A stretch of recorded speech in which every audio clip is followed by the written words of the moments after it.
আমার এই উদ্ভাবিত A to Z water level কন্ট্রোলারের মধ্যে আমরা এখানে এক জোড়া সুইচের একটি সেট দেখতে পাচ্ছি।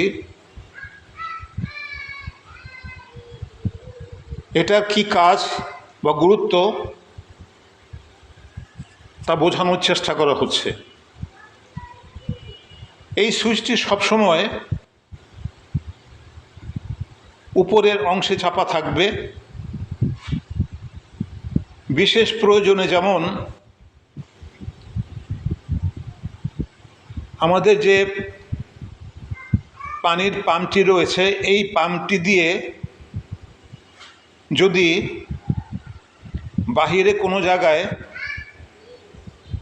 পানি নিতে হয়,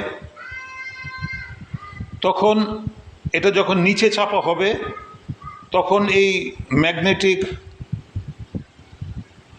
যে সুইচটি রয়েছে এটা ডাইরেক্ট কাজ করবে, কোনো অটো কাজ করবে না।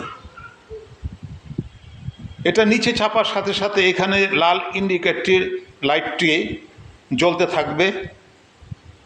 তখন বোঝা যাবে ওয়াটার পাম্পটি ডাইরেক্ট কাজ করছে, কোনো অটো কাজ করছে না। এই জন্য সবসময় এই লাইটটির প্রতি খেয়াল করতে হবে। যখন এটা জ্বলা থাকবে তখন মনে করতে হবে এই ডবল সুইচটি অন করা আছে এবং ওয়াটার পাম্পটি চলছে। যখনই এই পাম্পটি